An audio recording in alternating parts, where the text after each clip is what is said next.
जिन्होंने भारत माता की तरफ आंख उठाकर देखा तो उसके साथ उसी की भाषा में समझाया जाएगा। देश की संप्रभुता की रक्षा हमारे लिए सर्वोपरि है। पीएम नरेंद्र मोदी। भारत चीन सीमा पर दोनों देशों के सैनिकों के बीच झड़प के दौरान भारत के 20 सैनिकों की शहादत के बाद देश के मुखिया प्रधानमंत्री नरेंद्र मोदी ने सर्वदलीय बैठक बुलाई। इस बैठक में लगभग 20 पार्टी के नेता शामिल हुए। पीएम नरेंद्र मोदी ने कहा कि हमारी सीमा में कोई नहीं घुसा है। पीएम मोदी ने कहा कि हमारे किसी पोस्ट पर चीन का कब्जा नहीं है या 1962 का भारत नहीं है, 2020 का भारत है। चीन को पीएम मोदी ने दो टूक कहा कि भारत चुप नहीं बैठेगा और जो भारत से टकराएगा तो देश मुंहतोड़ जवाब देगा। उन्होंने देशवासियों को आश्वस्त करते हुए कहा कि भारतीय सेना देश की रक्षा के लिए सब कुछ कर रही है। बैठक में भाजपा, कांग्रेस, तृणमूल कांग्रेस, अन्ना द्रमुक, टीआरएस, जदयू, बीजेपी, लोजपा, बसपा, शिवसेना और राकांपा सहित विभिन्न राजनीतिक दलों के अध्यक्ष ने हिस्सा लिया। कांग्रेस सहित विभिन्न विपक्षी दलों ने सरकार से कहा है कि सीमा पर स्थिति के बारे में उसे पारदर्शी होना चाहिए। सर्वदलीय बैठक में सोनिया गांधी ने पीएम नरेंद्र मोदी से सवाल पूछा है कि सरकार बताए चीन ने भारतीय सीमा में कब घुसपैठ की है। इसके साथ ही सोनिया ने यह भी कहा कि ये बैठक पहले ही बुलाई जानी चाहिए थी। सोनिया ने कहा कि 6 जून को ही जानकारी मिलने के तुरंत बाद सीधे सरकार को चीनी सरकार से इस मामले में बात करनी थी। इसके साथ ही सोनिया ने कहा कि विपक्ष सरकार के साथ है, लेकिन सरकार समय समय पर हालात की जानकारी विपक्ष को भी दे।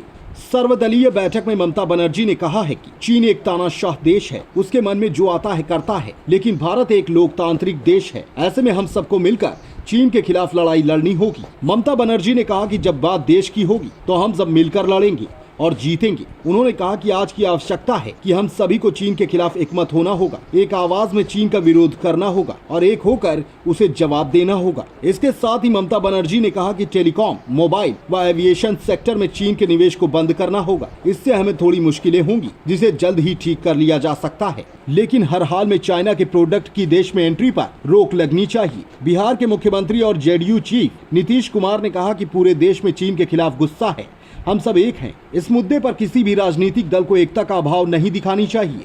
नीतीश कुमार ने यह भी कहा कि बाजार में चीन निर्मित सामानों का ढेर लगा हुआ है, उसके सामान की क्वालिटी भी अच्छी नहीं होती है। प्लास्टिक, इलेक्ट्रॉनिक वेस्ट का वातावरण पर काफी बुरा असर होता है। शिवसेना प्रमुख उद्धव ठाकरे ने कहा कि हम सब एक हैं, हम सब प्रधानमंत्री मोदी के साथ मजबूती से खड़े हैं। हम अपनी देश की सेना और उनके परिवार के साथ खड़े हैं। भारत शांति चाहता है, लेकिन इसका मतलब यह नहीं है कि हम कमजोर हैं। चीन हमेशा से धोखेबाज रहा है, भारत मजबूत है, मजबूर नहीं है। हमारी सरकार आंखें निकालकर हाथ में दे देने की क्षमता रखती है। नेशनल कांग्रेस पार्टी प्रमुख और देश के पूर्व रक्षा मंत्री शरद पवार ने कहा कि उस दौरान सैनिक निहत्थे थे या उनके पास हथियार थे।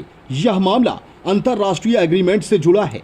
हमें ऐसे गंभीर मामलों को लेकर सावधानी बरतनी चाहिए। बता दें कि राहुल गांधी ने इस सवाल को उठाया था। सीपीआई नेता डी राजा ने कहा कि हमें वर्तमान समय में संभल कर कदम रखने होंगे। अमेरिका लगातार कोशिश कर रहा है कि हम उनके पाले में आ जाएं, लेकिन हमें ऐसा नहीं करना चाहिए। अपनी बात कहते हुए उन्होंने पंचशील समझौते का जिक्र किया। कॉमरेड संगमा ने कहा कि बॉर्डर एरिया पर इंफ्रास्ट्रक्चर का काम किसी भी हाल में नहीं बंद होना चाहिए। चीन, बांग्लादेश और म्यांमार में भारत के खिलाफ जो कुछ कर रहा है वह चिंताजनक है।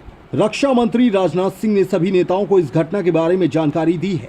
राजनाथ सिंह ने कहा कि सेना के जवान गलवान घाटी में पूरी तरह से मुस्तैद हैं। जगन मोहन रेड्डी ने कहा कि नरेंद्र मोदी के नेतृत्व की सरकार पर हमें पूरा भरोसा है।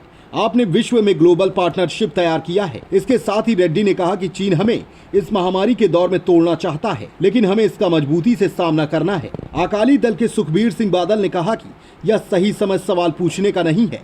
बादल ने कहा कि देश को पीएम मोदी के नेतृत्व पर भरोसा है। अब आगे देखना यह होगा कि क्या चीन भारत के इस कड़े रुख से क्या सबक लेगा। दिल्ली से नेशनल ब्यूरो चीफ सुशील श्रीवास्तव की रिपोर्ट।